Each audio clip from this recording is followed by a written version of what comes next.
네, 안녕하십니까. 제가 그 강의를 많이 다니는데 오늘처럼 떨리고 긴장되고 오늘 10시 20분 정도에 와서 약 1시간 정도를 기다리는데 입이 마르고 강의를 할 수 있을까라고, 이것도 한편으로 영광스럽고 좋은 자리에 이렇게 불러주셔서 너무나 감사드리고, 또 한편으로는 또 종친이고 해서 제가 마음이 지잉하면서 정겹기도 합니다. 그래서 저에게 주어진 그 소임을 최선을 다해 하겠습니다. 오늘 제가 그 요청을 받은 강의 주제는 제가 오랫동안 종가문화, 문중문화 이런 것들을 공부를 해왔습니다. 하다 보니까 종가문화의 가장 핵심이 늘 지금 남아있는 불천이 재래 문화다 보니까 그것을 약 30년 넘게 현장에 가서 직접 보기도 하고 또 책 같은 것을 찾아보고 예학 공부도 하고 나름대로 했는데, 그러면서 요 몇 해 전부터 종가를 중심으로 뭐가 보였나 하면 변화의 바람이 보였습니다. 일반 사사집은 뭐 말할 것도 없고요. 그래서 오늘은 당초에는 약 30분 정도로 제가 했는데 최대한 12시 또 점심 식사 일정도 있고 하시니까 12시를 넘지 않도록 해서 최대한 말씀을 올리도록 하겠습니다. 몇 가지 제가 아이템 안건을 잡아왔습니다. 이 차례라는 게 주작 아래에 보면 차례라는 게 있고 제사가 있습니다. 근데 지금 우리가 제사 지내는 그 광경을 보면 차례와 제가 지금 여기서 말씀드리는 제사는 기제사를 말합니다. 차례라는 거는 혹시 또 안동에는 추석에 사실은 집에서 제사를 지내지 않는 게 일반적이라고 들었습니다. 성묘로 대신하고. 근데 그게 명절 지내는 풍습이 거의 표준화되다 보니까 점차 또 가족들도 모이고 해서 설날 추석에 집에서 차례를 지낸다라는 이런 인식이 강한데, 그 차례상이나 제사상은 달라야 됩니다. 그럼에도 불구하고 설날에 떡국이 올라가고 추석 때는 송편이 올라가고 외에는 거의 기제사와 대동소이하더다라는 거죠.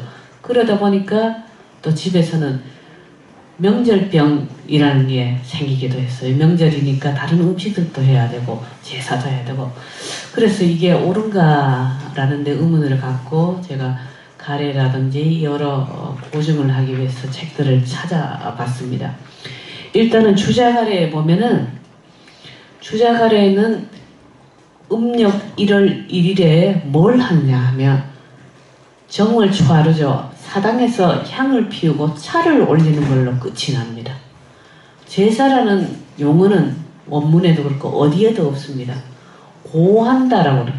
그 의식인 거죠. 그러니까 차례는 제사가 아니라 정월 초하루에 올리는 의식의 일종이다. 사당에서 참배를 하는 거죠. 근데 오늘날에는 차례와 제사를 구분하지 않는다. 그러면 우리도 차를 올릴까라는 이런 생각을 하기 쉬운데 그거는 아니다라는 거죠. 우리가 도암 이재 선생이 지은 사례편람이나 또 율곡 선생이 이 제2초라는 아주 얇은 예학에 관련된 글을 쓰셨는데 거기에 보면 이런 내용이 있습니다. 차는 우리나라에서 상용을 하지 않았다라는 내용이 나옵니다. 그렇죠? 우리 삼국시대에 차를 마시는 습관이 있었다 하더라도 일부 그 고려시대 고구려의 귀족층에 불과하고 그리고 사찰에서 주로 차를 마셨지 거의 일반화된 적이 없습니다. 우리가 차 문화가. 그래서 차는 중국에서 쓰는 것이고 우리나라 풍속에는 없기 때문에 신주 사당에 가서 신주 덮개만 열어두고, 덮개를 열어둔다는 건 신주 독을 말하는 거죠. 우리가 독을 이렇게 씌우니까 독을 열어두고 향만 피우고 절을 하는 것도 충분하다라고 사례편람에서는 차례 때 이걸 해라라고 그 내용이 명시되어 있습니다.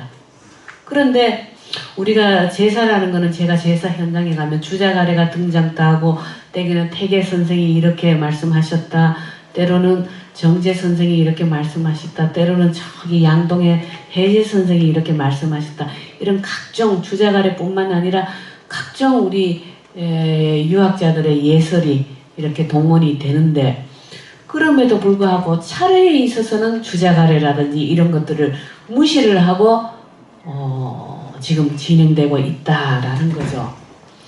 이게 안동의 종가에서 차례를 지내는 모습인데, 불천이 말씀을 드리겠습니다. 하회의 양진당입니다.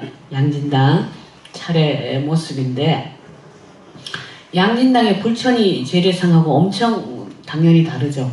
이렇게 떡국이 올라가고 상당히 간소한 걸 알 수 있습니다. 이렇게 과일도 한 쟁반에 하나씩, 배 하나, 뭐 대추 한 줌, 그리고 사과 하나, 이런 식으로. 이게 종가에서는 지금 제대로 지키고 있는 겁니다. 대부분의 종가에 가면 합봉 종가도 그렇고 내합도 그렇고 차례는 사당에서 지내는데 그렇게 불천이 제례라든지 기제사처럼 재물이 많지가 않습니다. 그래서 종가는 상당히 모범적이라고 우리가 할 수 있죠. 이건 일반 가정집입니다. 종가보다도 2배, 3배를 더 차려요. 종가도 저를 지언죠. 그래서 이 부분에 있어서는 뭔가 계도가 필요하지 않는가. 차례에는 그럼 이제 이렇게 말씀을 하십니다. 그럼 가족들이 다 모였는데 먹을 게 없다. 사실은 요즘 애들은 탕 먹지 않고 나물 먹지 않습니다. 비빔밥 한번 먹으면 끝이죠.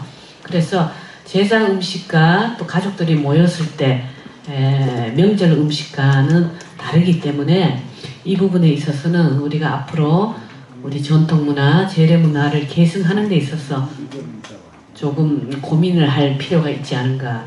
그러나 이런 또 경우도 있습니다. 만약에 집에 기제사를 우리가 지내지 않는 경우도 상당히 많지 않습니까? 그죠? 4대 봉사를 양대 봉사, 조부까지 혹은 또 부모 제사로 감소를 시킨다든지 이런 경우가 있는데, 이런 경우는 아쉬우니까 추석이나 설에 기제사처럼 해서 제사를 지내는 것도, 왜냐하면은 그때는 4대나 집에 만약에 3대 봉사를 한다면 3대까지 지방을 다 써놓고 지내니까 그래도 된다. 그런데 기제사를 조상마다 지내고 있는 경우라면 정말 이것은 너무 소위 예법에 어긋나는 거다라는 것을 말씀을 드립니다. 두 번째는 오늘 재물에 대해서 말씀을 드리고 싶습니다. 재물이 5월달에 서울에서, 서울 그 한식문화재단 그러는 데서 재래문화의 미래 방향, 그래서 중앙일보가 거기 재단이에요. 중앙일보 그 홍석현 사장 부인이 이사장으로 계신데, 거기서 안동에 그 모델로 태계 선생 제사상이 아마 전시가 될 겁니다. 그리고 저쪽에서는 명재 윤중 선생은 불천이가 아니지만 그 집에서 4대 봉사를 지내는 제사상을 구현을 해서 서쪽 대표, 또 이쪽 영남 기호 대표, 영남 대표 해서 하는데, 거기서 여러 샘플을 저한테 달라 해서 제사상 사이즈, 재물 사진들을 올려보내니까 최종적으로 태계 선생이 좋겠다 해서, 아마 제가 알기로는 상당히 진척이 된 걸로 압니다. 서울서 태계 차종순 또 만나시고 했는데, 가장 거기서 마음에 들어한 부분이 뭐냐, 제사상 사이즈입니다. 제가 다녀봐도 태계 선생 그 제사상 사이즈는 예전 그대로입니다. 근데 대부분의 종택에서는 제사상이 협소해요. 그게 하다 보니까 새로 제작을 수백만 원을 들여서 하는데, 거의 새로 제작하실 때 한 배 반 크기를 늘립니다. 근데 태계 선생은 그 예전 그대로가 아마 서울에서 한식문화재단에서 마음에 들어서 하지 않았나. 이걸 한번 보십시오. 주작 아래에는 시접이라는 거는 우리가 수저를 놓는 그 접시를 말하죠. 굽 달린 걸 시접이라 그러는데 그것까지 합쳐서 20가지입니다. 그걸 빼면 총 19가지죠.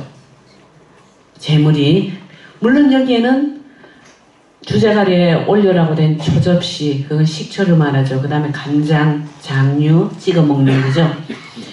그런 것까지 다 메인 재물뿐만 아니라 그런 양념류까지 다 합쳐서 20가지다.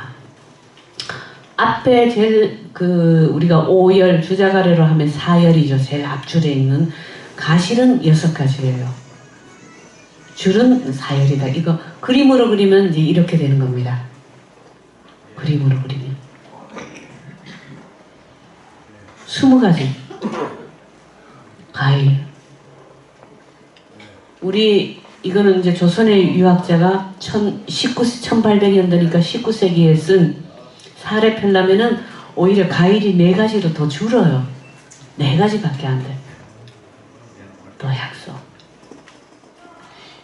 오늘날의 제사상입니다. 2배가 넘어요. 주작 아래를 따르고 있지 않아요. 사진이에요. 실물 사진. 다시 보시면은 37가지예요. 아까 주작 아래가 시접 포함해서 20가지인데 37가지. 얼추 2배가 넘었다. 너무나 우리가 이런 걸 흔히 거품이 많이 끼었다고 그러죠. 거품이.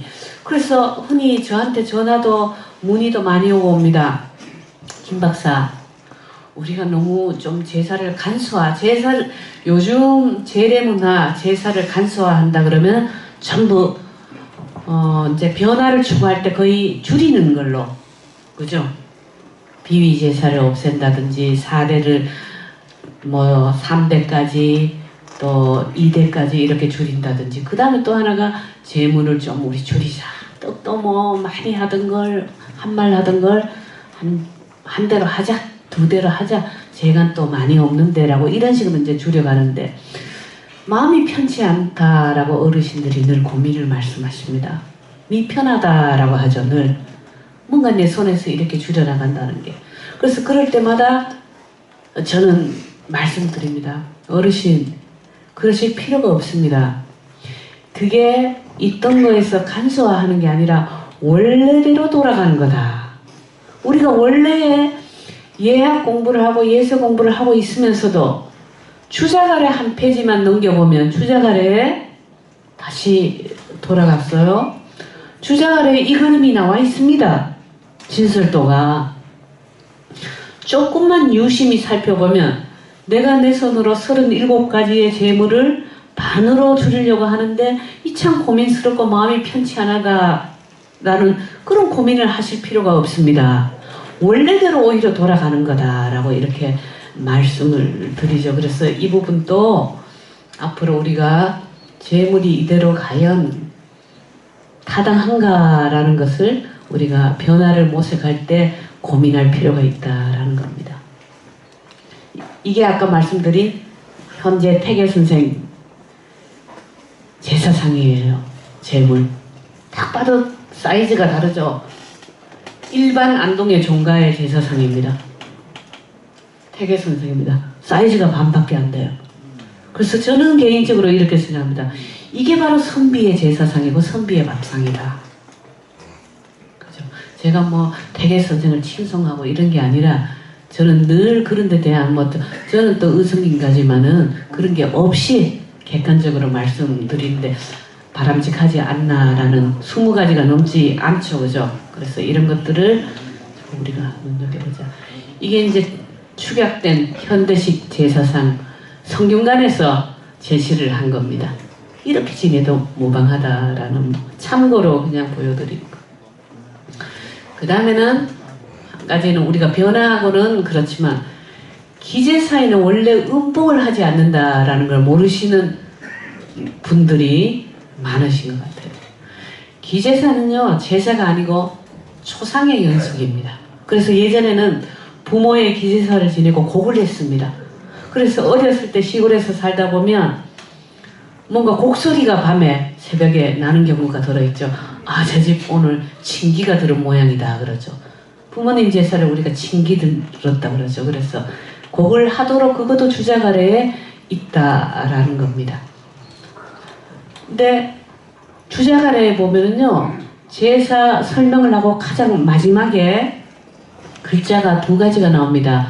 하나는 이 한자가 준이라는,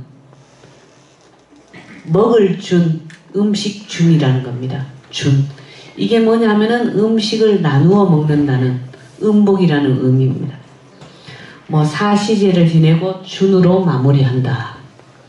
초조제라는 거는 뭐 가장 윗대 시조죠. 지내고 준으로 마무리한다. 선조제, 이거는 이라고도 읽고 내라고도 읽죠. 한자를 부모님 제사를 말합니다. 가을 추수 수확을 끝내고 지내는 아마 양력으로 10월 정도가 되죠. 이때도 준으로. 기일제라는 게 주자가래에 있는데 그 마지막에는 한자가 준이 아니에요. 뭐냐 하면 철입니다. 이게 뜻이 뭡니까? 철이 거둘 철자입니다. 음식을 거둔다. 음식을 거둬들이고 끝나는 겁니다. 소위. 자, 한번 주자가래에 있는 내용을 내가 여기 옮겨봤습니다. 기일에는 말이죠. 제사를 지낸 다음에 제사를 다 지내고 나서도 술을 마시지 않고 고기도 먹지 않고 음악도 듣지 않는다.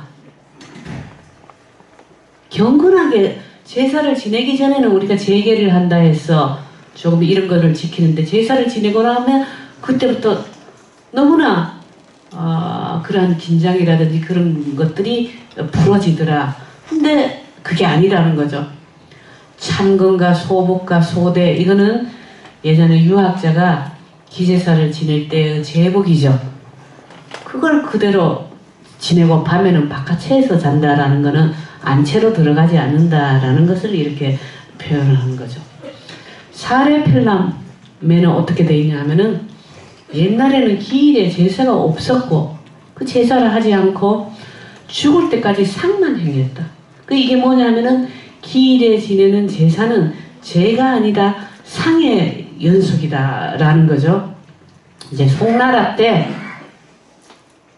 이러한 제사로 탈바꿈 시켜두었다라는 거죠. 그래서 지금 사람들은 1800년대 조선 시대를 말합니다. 조선 사람들은 기제사가 우리 왜냐면 돌아가신 그거기 때문에 묘제 뭐 한식에 지내는 그런 절사보다도 기일제를 가장 우리가 특히 조선으로 넘어와서는 중요하게 여깁니다. 돌아가신 날을 기리기 때문에. 그래서 도암 선생이 말을 하기를 지금 사람들은 기제가 큰 것만 알고 기일의 중함을 알지 못한다.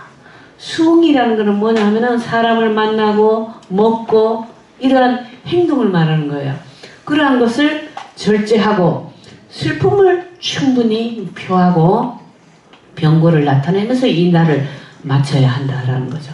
그래서 지금은 사실은 그러면은 기제사를 지내고 음복을 하지 말라는 거냐. 예전에는 제사 종류가 많았기 때문에 음복할 기회도 많고 했는데 지금은 그거는 아니라 적어도 기제사는 이런 의미를 갖기 때문에 우리가 지금 묘제를 지내고 설날에 차례를 지내는 것과는 다른 마음으로 임할 필요가 있다라는 것을 그게 거의 차이가 없더라고요. 그래서 이런 것들을 참고로 말씀을 드립니다.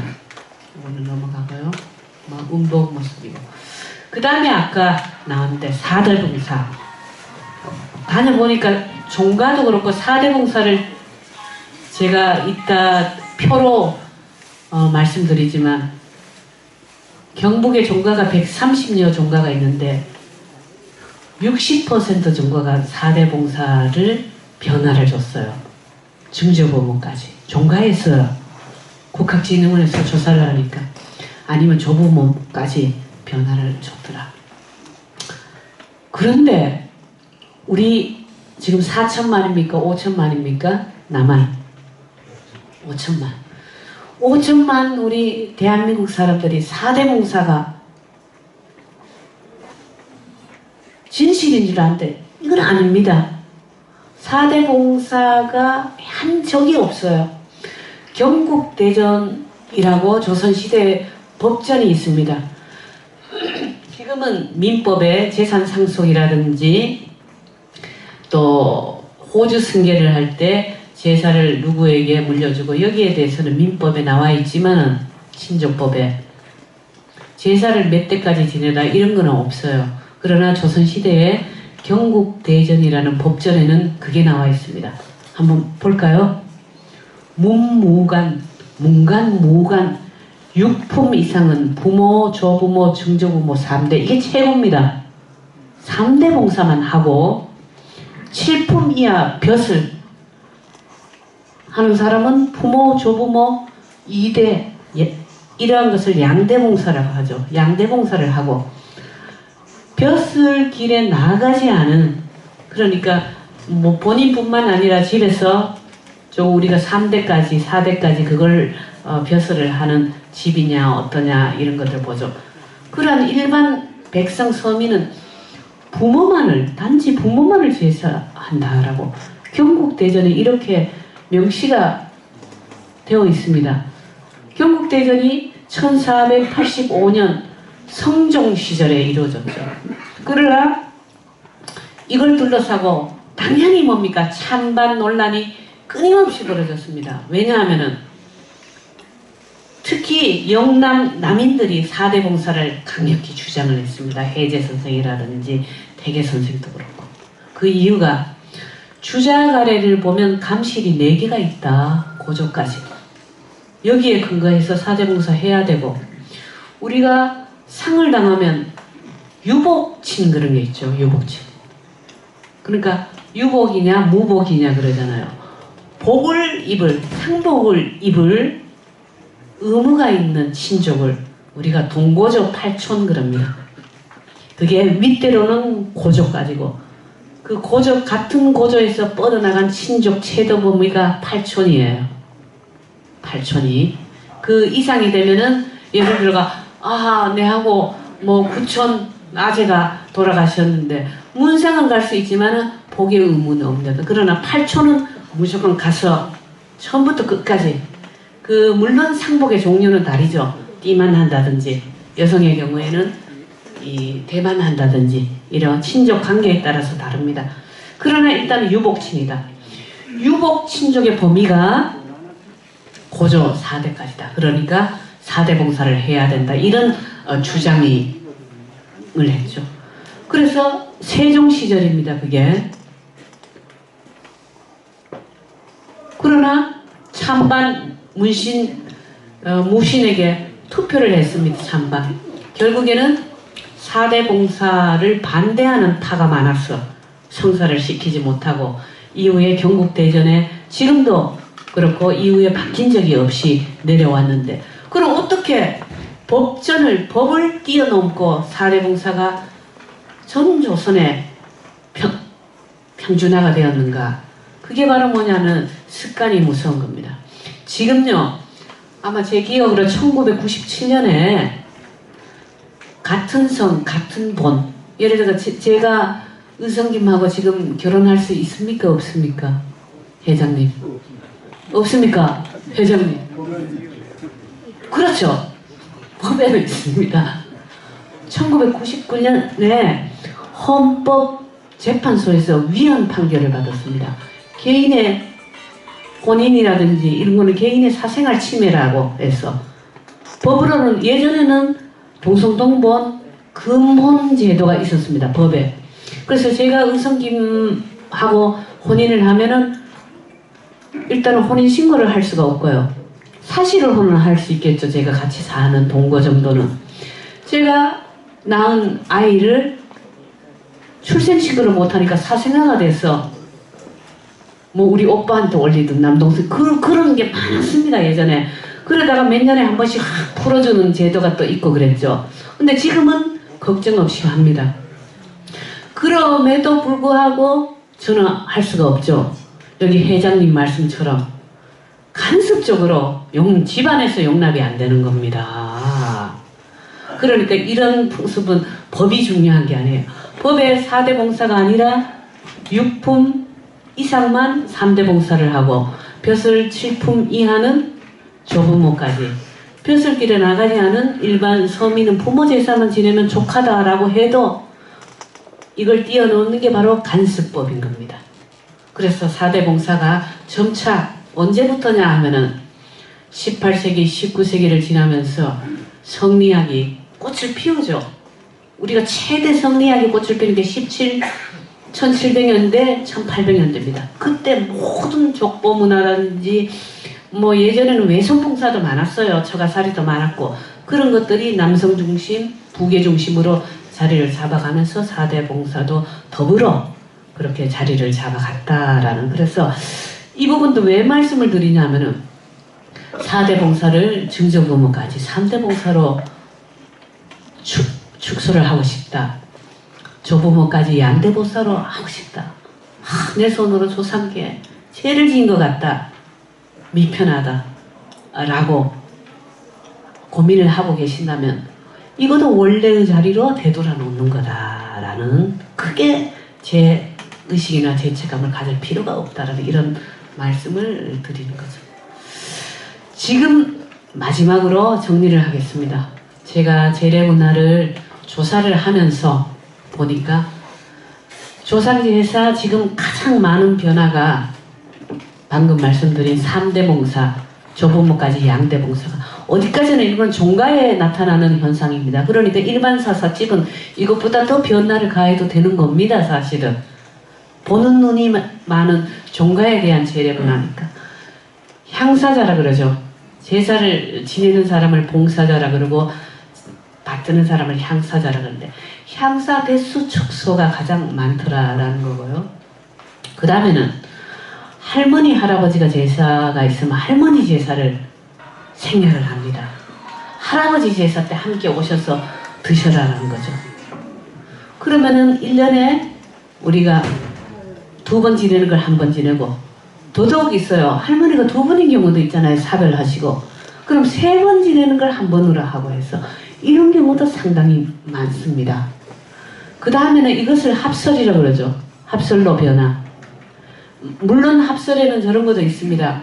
할아버지 제사 때 할머니 모셔서 합설해서 같이 모시고, 할머니 제사 때 할아버지 모시고, 그 합설이 아니라 이거는 변화된 경우의 합설이죠. 그 다음에 또 하나는 이것과 비슷한 걸로 합사라는 게 있습니다. 합사.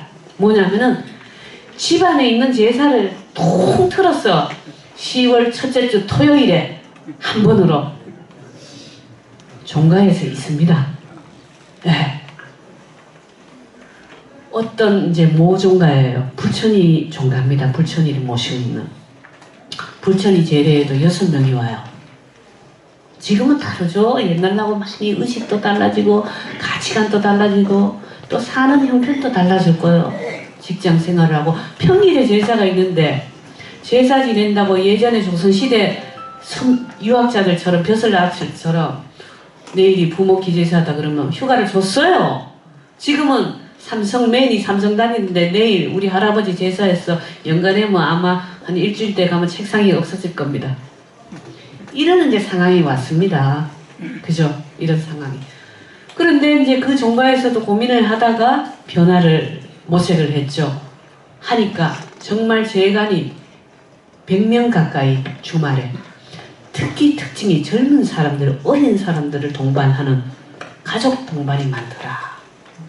하나의 종친의 모임처럼, 문중 모임처럼. 그래서 이러한 것을 봤을 때 지금 종가의 불천이 제사도 위태위태합니다. 위태위태. 정말 재간이 없어서. 그래서 이런 한번 자연 도태가 된다 그러죠. 자연스럽게. 근데 일반 사사집도 그래요. 제사에 가보면 둘 부부와 초등학교 5학년짜리 아들 데리고 3명이서 주거니 받거니 하면서 지냅니다. 그죠? 그래서 이런 것들을 통폐합을 해서 휴일에 어떻게 하면은 좀 더 낫지 않을까라는 이런 생각들을 해봅니다. 그 다음에 시간은 초저녁으로 바뀐다는 거는 이거는 제가 말씀 안 드려도 뭐 거의 대부분일 거예요. 그죠? 아시고. 그 다음에 묘사 지내는 시사도 지금 거의 반 이상이 바뀌었어요. 산에 가지를 않고 제실에서 지냅니다. 제실에서. 그 이유가 뭐냐면은 떡을 지고 산에까지 갈 거의 고령화가 다 된 거예요. 현장에서 재간의 세대 교체가 이루어져야 되는데 세대 교체가 이루어지지 않으니까요. 그래서 이런 걸로 바뀌었다라는 거죠. 그래서 여기 변화를 보면은 이제 제사 시간이 이렇게 바뀌고 이런 표들이 있습니다. 이게 바로 뭐냐면 묘사를 제실해서 지내는 경우입니다. 이거는 태계종가는 제가 알기로 10년 넘어요.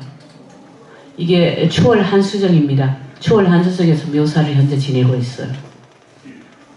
제가 이거 10년 넘는 자료인데 최근에는 더더욱 확 늘고 있어요. 제실에서 지내는. 그죠? 좀 더 늘고 있다라는 거죠. 자, 이게 이제 오늘 마지막 이걸로 마무리를 지을 텐데 이게 바로 뭡니까? 이게 표창장이고 훈장이고 이 학봉 아마 검제서 오신 어르신들도 많이 계실 텐데 학봉 종택에 가면 불천이 제도 그렇고 재래상에 이거는 물론 일반 사사집입니다. 일반 사사집 종택 가는 거 학봉 종택에서 이렇게 하는데 그걸 봤을 때 상당히 깜짝 놀랐어요. 저는 조사를 갔을 때 오래전에 봤는데 바로 저거다라는. 그런데 일반 사사집에 우연히 조사를 갔는데 누가 시킨 것도 아니고 학봉무선 아니에요. 당연히. 근데 이렇게 지내더라고요. 이게 바로 무슨 의미냐면 뭐 표창장 훈장 둔 게 그런 의미가 있습니까? 라고 그러는데 이게 바로 뭐냐면 우리가 제사를 왜 지내는가라는 것을 곰곰이 따져봐야 합니다. 조상 제사를 지내는 목적 1위가 주자가래도 그렇고 조선의 유학자들도 그렇고 효도의 연장선입니다. 우리가 살아생전에 부모를 봉양하는 것을 효라 그러지 않습니까? 그때는 뭡니까? 방이 따신지 여름에는 방이 시원한지 불편한 건 없는지 새로운 음식이 들어오면은 예를 들어서 어머니가 아버지가 치아가 성치 않아서 못 씹더라도 일단은 드리고 물려받더라도 어디 출입을 할 때 다녀왔습니다 한마디 문 열고 한마디밖에 안 하더라도 그게 바로 뭐냐면 자주 안부를 여쭈는 게 효의 가장 일이라고 유학자들 행장이나 문집을 보면 그렇습니다. 돈은 이만큼 한 답을 1년에 한 번 찾아올까 말까인데 한 답을 안 껴드리고 또 그만 전화 한 통 없고 이런 거보다는 아침 저녁으로 전화드리고 안부를 자주 여쭙는 거다. 안부를 여쭙는 게 효의 가장 우선이다. 제사도 마찬가지입니다. 돌아가시고 없으니까 좀 더 다른 방법으로 제사상을 차렸어.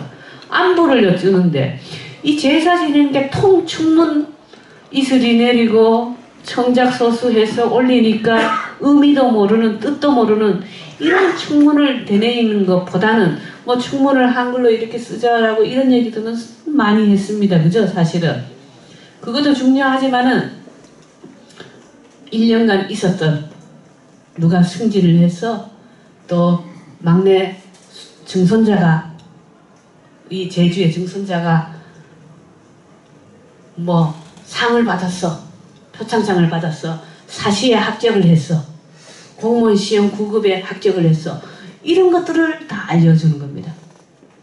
이렇게 알려줌으로써 어떤 효과가 있는가? 참여의식도 높여요. 내가 받은 뭐 이 자리에 친인척들한테 자랑도 할 겸 보고 겸 자랑도 할 겸 이런 효과가 있다. 그래서 우리가 그럽니다. 어떤 도구나 물건이 주어지면 이걸 어떻게 사용하는가에 따라서 이게 태물이 될 수 있고 보물이 될 수도 있습니다. 그래서 조상제사를 우리가 귀하게 지낼 바에는 뭔가 우리 삶에 또 도움이 되고 또 짜증내지 않고 즐거움을 주는 심지어 화합의 보탬이 되는 그런 어떤 전통 문화로 살려갈 수는 없을까 하는 방법이 저는 개인적으로 이거라고 생각합니다. 예, 오늘 주어진 시간이 다 된 것 같아서 여기서 마무리하도록 하겠습니다. 감사합니다. 많은 박수 부탁드리겠습니다.